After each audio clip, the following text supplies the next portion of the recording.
Hello, how are you today? I am so glad that you're here. Now, if you have been a regular listener, welcome back. And I am so glad that you're here again. And if you're a brand new listener, I'm really pleased to welcome you to the show. And I hope you stick around. Now, today I've got a super interesting episode all about action, different kinds of actions. And I've got this concept that I think will help you take effective action and enjoy every step of the way of building your coaching business. So, we're going to be talking about all those things that you need to do, or the things that you think you need to do to sign clients, to build a business, and become a successful coach. I like to think that, of course, we have to take action. We can't just sit around and manifest clients. We've got to take the action to create the clients. But not all action is created equal. And today I'm going to share 4 different kinds of action and how to make yourself the most effective way that I know. So when I'm coaching, I explain this to my private clients because it really helps them understand why they might not be getting exactly what they want. So, do you remember that CBT thought model that I shared with you back in episode 11? The circumstance or the data? That's what the story is all about. You have thoughts and opinions about that story. And each thought that you have generates an emotion. Those emotions drive your action. And those actions, when you put them all together, they create the outcome for you. So we always think that action is everything, that action is where it's at. But what we never learned is that uninformed, frantic hustle, grind action may not actually help us get what we want. We've always been trained to think we need to do more, to push harder, to grind it out. But the style of action is a result of how you're feeling and thinking while you're doing the action. So when you're feeling all stressed and pressured, it's not going to be the most effective action. When you're feeling discouraged and disgruntled, you might take action, but you might take it from a place of resentment. So let me share the 4 types of action with you.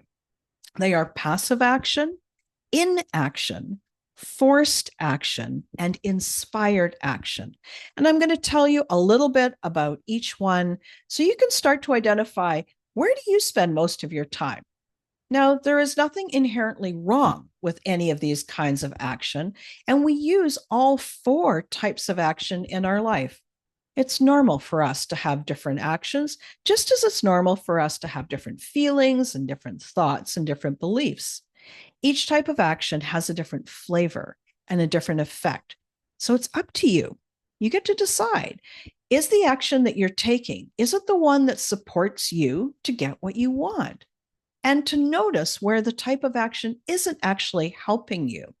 So remember that every action that we take or don't take is because of an emotion that you're holding. And what do I mean by don't take?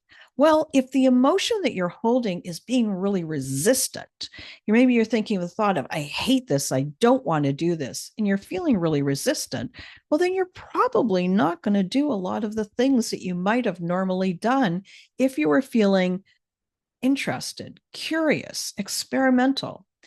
So you are resisting taking action. You procrastinate, or you get overwhelmed, or you get confused, or you just resist. Those inaction is a type of action. So let me start with the first. Remember, the 4 types are passive action, inaction, forced action, or inspired action. Let's talk about passive action. Passive action feels good. It feels virtuous. We think that we're doing stuff. We think we're getting stuff done. But when we look closer, maybe not. Passive action looks like learning, thinking, planning, creating a color-coded action plan. When you're in passive action, you're thinking about things. You're thinking about what to do. You're thinking about what decisions to make. Notice that word, thinking, thinking, thinking. Now, of course, it's important. We do need to learn. We need to research and we need to plan. But There comes a time when we've done all the research, we've done all the learning. So pretend that planning your website might feel important. Researching websites is important, but there comes a time where that research and that planning is not what's needed. What's needed is to actually build the website. You might pretend that learning about becoming a coach is actually the same as coaching people, and it's not. So know that there's time for learning and time for planning, and then there's time for execution. It can feel really safe to be in passive action because, maybe you just need to know a little bit more before you take that step, before you make that decision. Passive action is when you think you want to run a marathon, but really you're sitting on the couch deciding what training plan you might try. And maybe you're looking at that cute shoes that you could buy to run your marathon with. Do you see what I mean? Until you put your shoes on and you step out the door and you start to train, you're only thinking about it. You're not actually executing on it. You're not doing anything. That is passive action. Now we have inaction. Inaction is kind of like passive action, except it feels terrible. Inaction is the place where we're not doing. Maybe you're overwhelmed or confused or you're just stuck, but you're not doing anything. Procrastination lives in this place. And yes, just like passive action, inaction is normal. It's a normal thing. We all do get jammed up from time to time. It's okay. Or it can be like the pause before you leap. The key here is in balance. And only you will know when you've been in inaction for just too long, when maybe you're sabotaging what you say you want. When you realize that you've been in inaction for too long, the best way forward is to coach yourself. Do a thought download, write down all your thoughts about the thing that you're avoiding, get a little bit of clarity, get curious with yourself. Why are you avoiding it? Are you nervous? What are you nervous about? We all get nervous sometime, and the longer you wait, the longer you're giving that nervousness more power. That makes it more challenging to get back on track. To get back on track when you're in inaction, I love to say just choose one tiny little thing and get started on that one little thing. And then move on to the next little thing and the next. And pretty soon, you're up and running. You're going to be off to the races. Once you start that movement, you're going to gather momentum and everything is going to feel easier. Now let's talk about forced action. Forced action is hustle and grind. It is that hard driving work where you work until you're exhausted and then push yourself even more. It's that place where you put your nose on the grindstone and essentially just keep pushing instead of pausing to think if you're doing the right thing. Are you just pushing that heavy boulder up a hill without knowing if it's even the right hill? Yeah, that's forced action. It feels like you've got your foot on the gas and now your foot's stuck on the gas and you don't know how to slow down. You don't know how to turn the steering wheel to correct your direction, or you're so busy and exhausted you can't even stop to reassess. Many of us have been trained to use force action. There's a lot of high achievers out there who love to work hard. And get me, I am a hard worker too. And I think that there's a lot to be said for high achievers, but we need to get that balance. When is it that hard grinding push? And when is it pushing too hard? Pushing too hard when we don't even know if we're going in the right direction.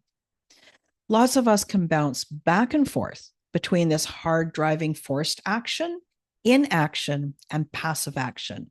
And when we do that, we get so frustrated. We might say when we're in action, we'll just say, that's it. I've got to do something. And it doesn't even matter, but I've got to get something done. So notice if you're one of these people that bounces around. Are you in this forced action a lot? and then only in inaction, and you're just exhausted and not really making progress, because that forced action can be so exhausting. And then when you put it side by side and together with inaction, you are putting out a ton of energy. And while you are getting some progress, probably not as much as you could. And in the meantime, it's exhausting and you're not really enjoying yourself.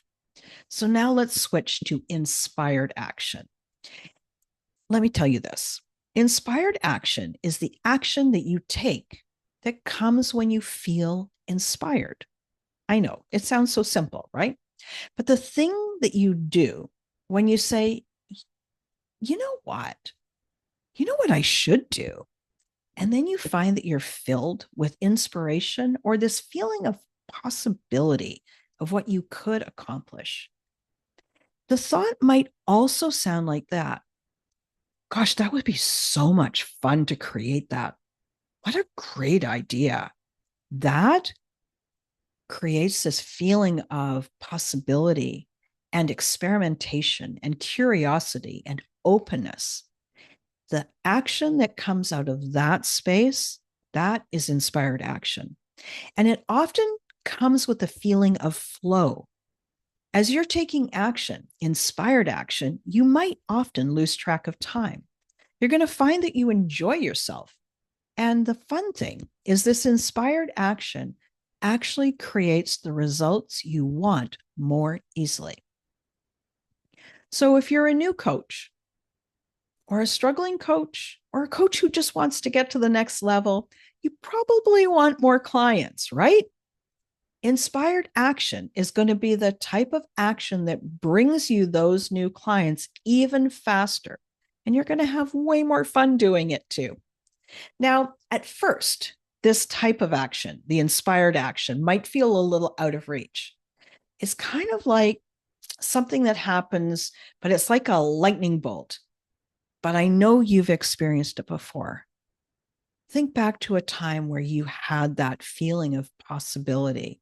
And maybe you remember saying to yourself, you know what I should do? Think back to that time. Right? You got it? Good.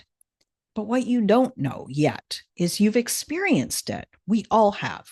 But you may not know how to kindle that flame on purpose. And you don't have to wait until it arrives, just lands on you unexpectedly. You can actually cultivate that type of action. And here's how.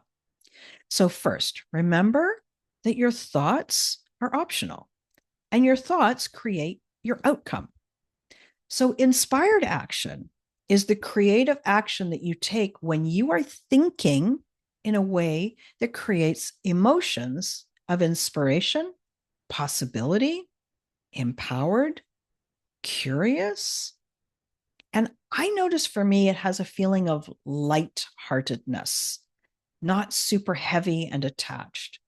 So each of us has thoughts, and those thoughts create these emotions. So, as always, I recommend you start by taking a soothing breath and try out some of these thoughts. These are my thoughts, and see how you feel. So, what I'd love you to do is think that thought and then notice how you feel. I have a different sense of emotion than you might, but I'm hoping that these are sparks for you, that you can start to find your own thoughts to come to this place of inspiration. So, here are some thoughts that I might have. You know, it is possible for me to. You know what would be so much fun? Now you get to fill in the blank. I absolutely love that. Now you fill it in. I am so fortunate that I get to coach people, that I get to work with the most amazing clients, that I get to go for a walk today. Some of those thoughts put me into a feeling of inspired. What about this? You know what would be great? Yeah, that kind of a thought. Or just watch me. I can do that. I know how to figure this out. So that is a series of thoughts that I often will choose to think to prime this feeling of inspired action. All you need to do is find a couple of thoughts that work for you, thoughts that make you feel filled with possibility or make you feel really curious. You're going to notice when you start to feel curious or possible or inspired that suddenly you start thinking, oh, you know what I forgot to do? Or, oh, that would be cool. I could do that. Those little thoughts, those ideas that come to you, that is the hint that you've got an inspired action ready for you to take and implement. So feel free to borrow some of my thoughts. Be sure to find your own too, and use those emotions to create inspired action. There is another way to use inspired action, and I call it priming your pump. So, what do I mean when I say prime your pump? Well, first, I think of it like an old style water pump that you would see in the Western movies. You've got to lift the handle and push the handle down for a bit. You got to work hard before anything happens. The first two times you lift and push, it's hard. And then finally, a little dribble of water starts to come out. And before you know it, the water is pouring out, and you don't have to do hardly anything to fill your container with water. So here's what I mean in the context of inspired action. So today, I knew that I wanted to outline the script for this podcast episode. So I primed my emotions by thinking about how to create this feeling of inspired. And then I got to work. It flows so much more easily for me. Everything is easier for me, both the work itself and the ideas about what I have to say and how to say it. And here I am. I'm having fun, and I'm recording this for you. Okay. Now, do you have an idea about where you have been spending most of your time lately? Have you been in passive action, learning, thinking, planning? Have you been in inaction, stuck, overwhelmed, confused? Have you been in forced action, nose to the grindstone, pushing, pushing, pushing? Or have you been in inspired action? It doesn't matter where you've been, where you've spent the most time. What matters is that you start with a little bit of awareness. Now, when you know where you've spent most of your time, all you have to do is shift a little bit. Know that you want to spend more time in inspired action and practice thinking those few thoughts, the thoughts that create that feeling of possibility for you. Hold those feelings close and take the action from there. This is the skill that you can build over time. Practice just a little bit every day, and you're going to find it gets so much easier way more quickly than you expect. So that's it. The 4 types of action. We talked about them. We talked about how they show up in your life and how to take them and shift them into inspired action. Did you learn something? I hope so. And now take what you learned and use it. Use it to make growing your life and your business easier. Now, before you go, if you loved this episode, do me a favor. First, pay it forward and share it with a friend. Then I'd appreciate it if you could take a minute to write me a review and hopefully give me a 5-star rating too. I love reading your reviews. I read every single one. They are so meaningful to me. And finally, if you're not subscribed yet, please do that too. Hit that follow button so you don't miss any of the great episodes that I've got planned for you. Most importantly, I appreciate you. I believe in you. I am cheering you on, and I love you. Thank you for giving me the opportunity to share this with you. Know that I'm in your corner cheering for you, and I will see you in the next episode.